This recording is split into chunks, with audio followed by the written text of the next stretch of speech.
Está Javier Milei con nosotros. Hola, bienvenido, Javier. ¿Cómo estás? ¿Cómo estás? ¿Todo bien? Todo muy bien. Me alegro, gracias. Un placer tenerte aquí con nosotros, de invitado esta noche. Vamos a charlar un poco sobre toda esta historia, porque lo del bono, hace tantos días que se viene dando vueltas con la idea del bono. ¿Para qué sirve este bono? Para destruir más fuentes de trabajo. Va a destruir más fuentes de trabajo. ¿Y a vos qué te parece que venga un ridículo desde la poltrona a tomar decisiones adentro de tu empresa? Digamos, ¿cómo vería a alguien que yo vaya y apriete a tu jefe para que te dé un aumento? Claro. Este es el rol que estaría cumpliendo hoy el Estado. ¿Y a vos qué te parece? ¿Y por qué lo hace? Porque tiene el monopolio de la fuerza. Solamente puedes hacer semejante aberración, semejante avance sobre los derechos de propiedad, ¿sí? Digamos, porque tiene el poder, digamos, que le confiere el monopolio de la fuerza. Es decir, es aberrante todo. Después primero mostraste el bono, ¿no? Digamos Sí. que implica meterse en la determinación del precio. Primer punto. Aparte, digo, bastante contradictorio, ¿no? Salió en una entrevista donde me da cuenta que no sabe cómo funcionan los precios. ¿Y quién carajo lo mete entonces a que determine un precio, el estúpido este? Directamente es irritante lo que hizo. Primer punto. Pero no solo eso, sino además se quiere meter en los despidos. O sea, te quiere controlar el precio y te quiere controlar la cantidad. Pero por favor, que antes tome un curso de economía básica. Cuando hablas de quién hablas del presidente o hablas del ministro?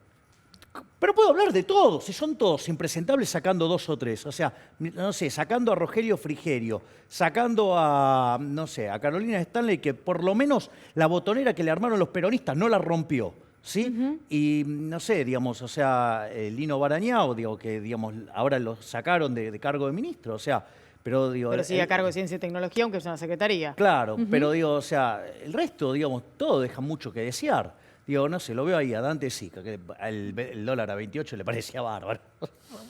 Digo, ¿qué querés que hable de Duhovne? No ¿Qué sé, opinas de Duhovne? que no está a la altura de las circunstancias. Le queda muy grande el puesto. ¿Vos creés que hubo, o sea, qué te parece que pasó por la cabeza de una persona que oficiaba de consultor, estaba en los medios, o sea, estaba más de tu lado que del lado de la función De pública? este lado lado no. nuestro, del nuestro, me parece. ¿no? Laboralmente.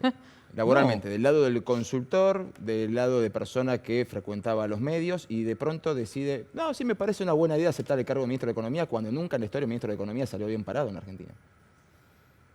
Bueno, tiene que ver con los valores con los cuales uno afronta la responsabilidad. A ver, digo, yo por ejemplo dije, yo estoy dispuesto a aceptar un cargo. Sí. Dije, ser presidente del Banco Central. Sí, solo sí soy el último. Voy y lo cierro. Si no me lo dejan hacer, así como firmé aceptar, renuncio. Me importa un rábano. Pero bueno, nada, digo, las personas, o sea, tienen distintos... Es decir, a mí, digamos, yo no me veo identificado, digamos, con la función si sé que hay que hacer un ajuste fiscal, que tengo la presión fiscal más alta del mundo, que el despilfarro del gasto público en Argentina es escandaloso, que la ineficiencia técnica del gasto público en América Latina es de 4,4, en Argentina es 7,2, ¿sí? Y tengo más de filtraciones, digo, que es el eufemismo que encontró el BID para llamar al choreo de los chorros de los políticos, ¿sí? Y me tengo que bancar que salgan, digamos, legisladores a defender el afano, ¿no? Porque en el fondo, digamos, o sea, cuando, digamos, tipos como Amadeo, como Iglesias, salen a defender que no se puede tocar el gasto público, en el fondo están defendiendo el afano, entonces, ¿no? Te hago dos preguntas. Número uno, a fines pedagógicos para que entendamos los que no tenemos idea de economía. Los keynesianos tampoco entienden nada y, sin embargo, mirá, hace 80 años que hacen desastre en Argentina. ¿Cómo funciona la economía de un país sin Banco Central? Mirá, en principio, digamos, vos no necesitas dinero, digamos, el dinero lo puede usar cualquier otro tipo de moneda, podrías utilizar, no necesariamente, a ver, por ejemplo, en Hong Kong, digamos, tenés el dólar. Digo, por ejemplo, en Ecuador, en Panamá, tenés el dólar también funcionando, digamos, con lo cual, en principio, eso no es un problema. De hecho, Argentina, te cuento, ¿cuándo crees que nació Argentina? Como Estado organizado, 1853, consolidado en 1859, unido en 1869. Ok. ¿Sabes de cuándo es el Banco Central? 1930 y algo, ¿no? 1935. ¿Y cómo hicimos? Teníamos 3% de inflación. Entre 1935 y 1945 tuvimos un Banco Central mixto, así copiando más o menos el modelo de la Reserva Federal, y la tasa de inflación en ese periodo saltó al 6%. Después vino Perón y lo nacionalizó. Nos generó el Banco Central Nacional y Popular y nos prometió empapelar un puente al paraíso y nos dejó 225% de inflación promedio anual, quitar de 13,0 a la moneda, destrozar 5 signos monetarios, 2 hiperinflaciones, hasta que llegó la convertibilidad, que le sacamos la navaja al mono. Sí, ahí la inflación promedio fue 9, concentrada en los primeros 2 años, con lo cual a partir de 1993, sí, Argentina fue el país con menos inflación del mundo. Después le devolvimos la navaja al mono asesino de los políticos. Por ejemplo, los 4 primeros años del kirchnerismo, 10% promedio de inflación anual, segundo 20, después 30, y este gobierno va camino a 40. Javier, vos decías recién que el único puesto que hubieras aceptado es el de presidente del Banco Central para cerrarlo. Sí. Hagamos la hipótesis de que te hubieran ofrecido el Ministerio de Economía y hubieras aceptado. ¿Qué es ¿Con lo qué que presidente? con este presidente? ¿Qué es lo que hubieras hecho? No, lo primero que le preguntaría es si antes pasó por el cirujano plástico. ¿Al presidente? Claro, para hacerse un implante de testículos. Ajá. ¿Y después qué hubieras hecho?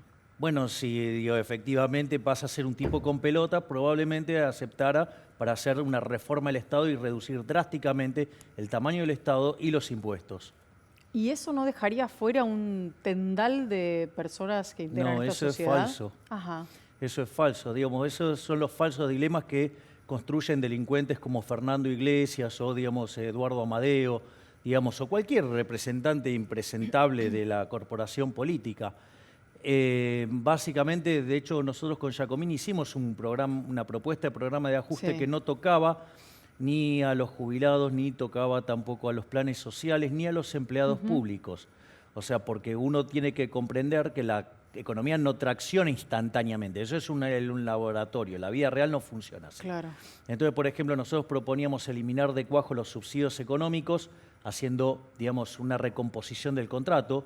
Fíjate que el inútil de Aranguren lo hizo gradual y mal, porque el primer año te redujo 1/3 de los subsidios y te subió las tarifas 400%, se multiplicó por 5. Claro.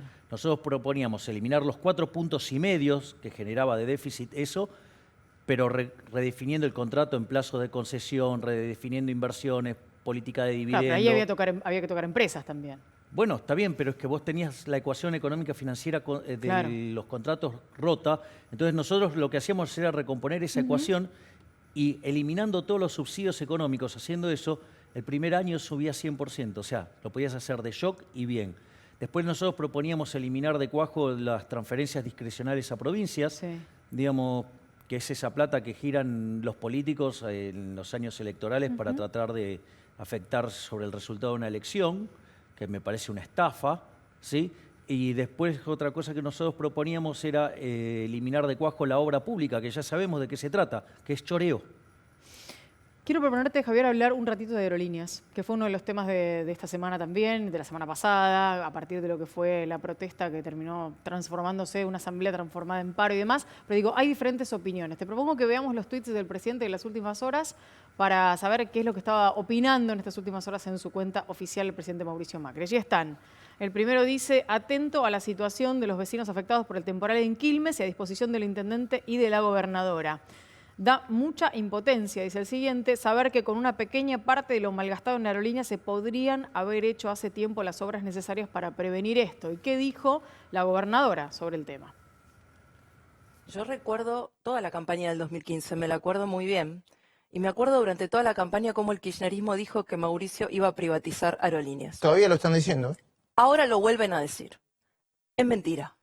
Y el tiempo demostró que habían mentido, porque Aerolíneas no se privatizó. No solo no se privatizó, sino que mejoró. Y cada vez el Estado le tuvo que poner mucho menos dinero que el que le ponía el kirchnerismo para que funcionara. No está en discusión la privatización de Aerolíneas Argentinas, no mientan. Ahora, en un momento como este, en una crisis como la que tuvimos este año, donde todos le estamos poniendo el hombro, donde para la gente es muy difícil, ¿es justo que se discuta un aumento salarial para un piloto que gana 200.000 pesos, mientras un docente, de lo que vamos a hablar ahora, gana 33.000 pesos promedio? Bueno, ya está el planteo de la gobernadora. Si tanto le gusta hablar de lo que ganan, digamos, los pilotos de aerolínea o lo que gana un maestro, ¿por qué no dice cuánto ganan las basuras esas que están en la legislatura de la provincia de Buenos Aires? Y los desastres que hacen. Digo, ya que quiere hablar de cosas, ¿no? Claro, es como que se llama justo hablar de cuánto se gana por sector, no cuánto gana Claro. uno comparado a Por otro. eso, digamos, Comparativamente raro igual. digo, la verdad que tiene un track record de decir brutalidades en materia de economía, la gobernadora, que es aberrante. Digo, está ahí en un cabeza a cabeza, digamos, con Carrió, que es otro desastre. Digo, ni siquiera, digo, me pongo a hablar de los cavernícolas, que son los quiseristas, cosas por el estilo, ¿no? Que digo, eso directamente, no sé, están en la edad de piedra del análisis económico.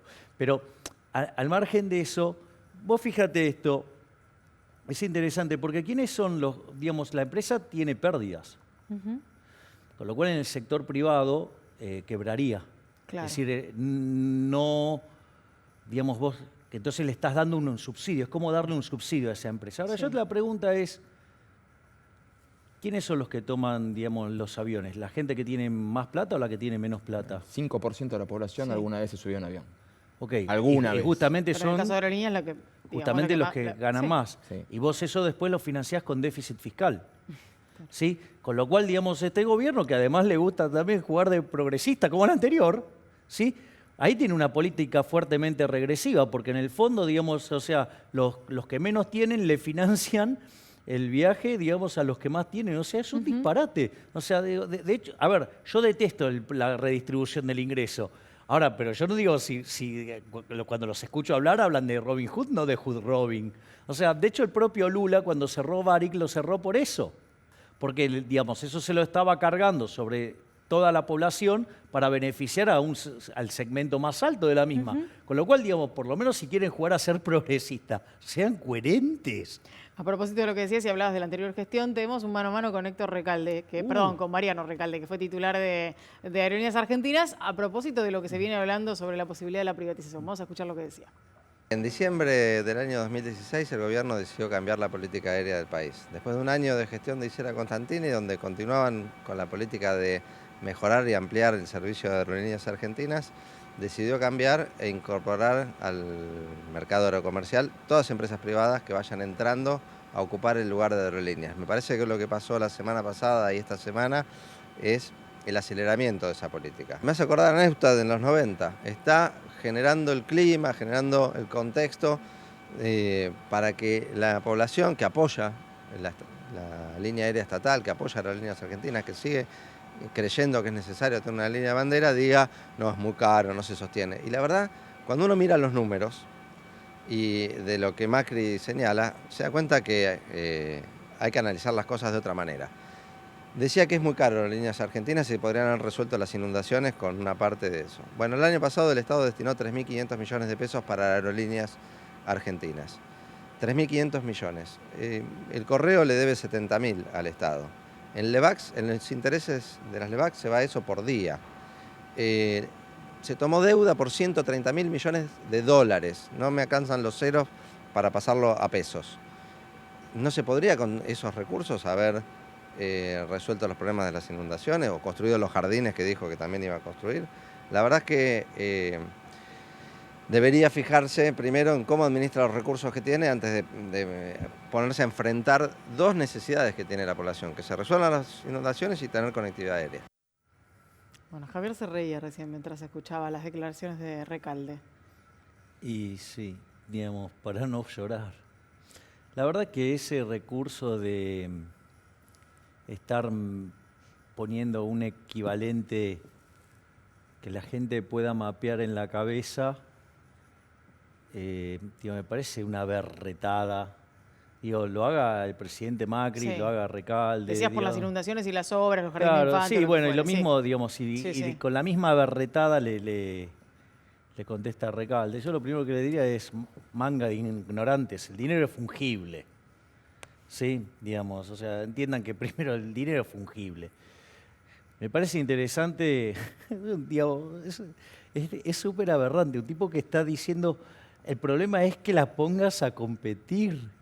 Es decir, que en el fondo si él fuera empresario, no sería empresario, sería un empresaurio, porque sería el típico empresario prebendario que estaría buscando vivir sostenido por el aparato represivo del Estado, ¿no? O sea, una cosa, digamos, que ha llevado al fracaso a la Argentina, pero en todos los lugares. O sea, en todos los lugares se considera que la competencia es buena. Para este hombre la competencia es mala. Es decir, digo, si vos no servís al prójimo con bienes de mejor calidad, un mejor precio, vos tenés que quebrar por inútil, porque no servís, ¿me entendés? Entonces, digamos, eso como concepto, o sea, con lo cual, o sea, no conoce ni siquiera los lineamientos básicos, en todos los lugares donde se desreguló, digamos, todo el tema de las aerolíneas, o sea, terminó ganando la gente con mejores servicios, de mejor calidad, un mejor precio, o sea, hay que ser muy burro para decir eso, o hay que decir una burrada muy grande cuando dice lo del tema de las LEVAX, ¿no? O sea, que sí. ahora ya no están más, ¿no? En realidad quedan solamente 190.000 millones de pesos, o sea, Sí. un número insignificante. Habría que contarle a esta bestia que, por ejemplo, las LEVAX no nacieron de un repollo. ¿Sí? Las LEVAX tienen 3 etapas por las cuales crecieron mucho. La primera etapa fue durante la gestión de Fábrega en el Banco Central, cuando enfrenta una corrida cambiaria en el 2014 y usa las LEVAX para quitar dinero de la calle y de esa manera evitar que ese salto devaluatorio, digamos, con caída de la demanda de dinero, terminara en una situación de mayor inflación. Ese es el primer ejemplo. El segundo caso se da, digamos, con la gestión de Federico Sturzenegger al inicio Sí. del gobierno de Macri, que básicamente lo que hace Sturzenegger es esterilizar un montón de dinero que había en la calle. Ese dinero en la calle, digamos, no cayó del cielo porque sí. Digamos, básicamente, cuando vos controlás precios y controlás cantidades, bueno, aparece un problema que se llama sobrante monetario. ¿Qué pasaba? El kirchnerismo, digamos, se emitía para financiar el déficit fiscal y quería tener tipo de cambio fijo. Eso le hacía perder reservas. En un momento no quiso perder más reservas y puso también restricción a las cantidades. Restringió precios, restringió cantidades, seguía emitiendo y bueno, apareció una pelota de dinero. Esa pelota de dinero, o sea, que entre otras cosas los impresentables del kirchnerismo habían vendido 23.000 millones de dólares en dólar futuro, ¿sí? Y cuando Sturzenegger asumió tenía 1.500 millones de dólares cash. ¿Sí? Digamos, porque que se empiecen a saber las cosas que verdaderamente cómo estaban de podridas, ¿sí?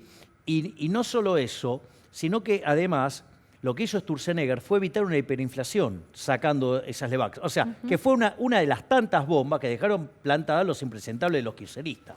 Te hago una pregunta a futuro. Chile ya tiene una economía bastante liberalizada en comparación a lo que es la economía argentina. A ver, comparada con Argentina son casi Por todas libres, porque o sea, Argentina es el tercero de la tabla, pero empezando de atrás. Brasil parece encaminarse hacia ese lado si las políticas económicas prometidas por Bolsonaro van y las cumplen. ¿Cómo puede afectar a la Argentina estar rodeado de economías más libres que las nuestras? Mira, la respuesta es de manual. O sea, aquellas economías que son más libres son 8 veces más ricas que las que son reprimidas. El decil más bajo de una economía libre gana 11 veces más que el de la economía reprimida. De hecho, ese decil más bajo de la economía libre gana más de 2 veces el ingreso promedio de la economía reprimida, que es interesante porque el 75-80% de la población vive por debajo de ese número. Con lo cual, o sea, lo que les va a pasar es que si verdaderamente se abren y toman las ideas del libre mercado, les va a ir bien. Y como nosotros seguimos, o sea, apostando a las mismas estupideces keynesianas de hace 70, 80 años, lo único que nos va a quedar es ser cada vez más pobres. La última. Las elecciones del año que viene parecen dar por sentado que hay una nueva polarización. Otra vez estamos entre una u otra idea, que son las mismas de 2015, o aproximadamente las mismas. Digo, en ese mismo camino de la pregunta de Nico, ¿qué posibilidades hay de hacer las cosas de otra manera? Es muy divertido porque esto tiene menos opciones que el avión, porque el avión es pasta o pollo. Acá es pasta repugnante, asquerosa, y la otra es pasta repugnante, asquerosa con globos. O sea, pero es lo mismo. O sea, digo, los dos te están destrozando. Pero es interesante porque yo lo que digo, ok, el gobierno irresponsablemente está alentando esta polarización todo el tiempo entre este gobierno y la bipolar de Tolosa, la sodomita del capital, la morocha, la expresidente. Entonces, digo, en ese contexto, ¿no? Es interesante porque vos sabés que en el 2017, cuando fueron las PASO y que la expresidente se conocen un par de encuestas que le estaba sacando más de 5 puntos a Bullrich, eso generó una corrida. El Banco Central perdió 3.000 millones de dólares en 2 días y seguramente el Banco Nación habrá perdido lo mismo y no lo informaron. Y eso que la demanda de dinero todavía estaba sólida y la de gente, digamos, a la luz de lo que fueron los resultados, todavía le ponía el hombro al gobierno. Eso hoy podría ser tremendamente peligroso porque una caída de la demanda de dinero abrupta, con lo débil que está la demanda de dinero hoy, podría derivar en una o sea, una hiperinflación y convertirse en una profecía autocumplida que termine ganando Cristina por el propio impulso del gobierno de darle tanto lugar a esta estupidez de polarizar. Claro, y en lugar de meterla presa, digamos, tenerla como candidata electoral para tratar de ganar en esa lógica. Lo cual, si alguien pensara en el daño que eso le puede dar a la población, o sea, yo creo que, digamos, habría un ejército de gente tratando de comprarse una bota gigante para ponerle una patada en el traste a Marcos Peña y a Durán Barba y mandarlos a otro planeta. Javier, gracias por haber venido. Y éxitos en el estreno de la obra el 23. En el consultorio de Milei, 23 del 11 en el Piccadilly. Éxitos, ahí con la misma Zucalesca y dirigidos además por Nito Artaza y con Claudio Rico. Genio Zucca, no sabes lo que tiene que elaborar. Me imagino. No, tiene que lograr ponerme en caja a mí. Arduo trabajo. Arduo trabajo. Gracias, Javier. Gracias, un placer.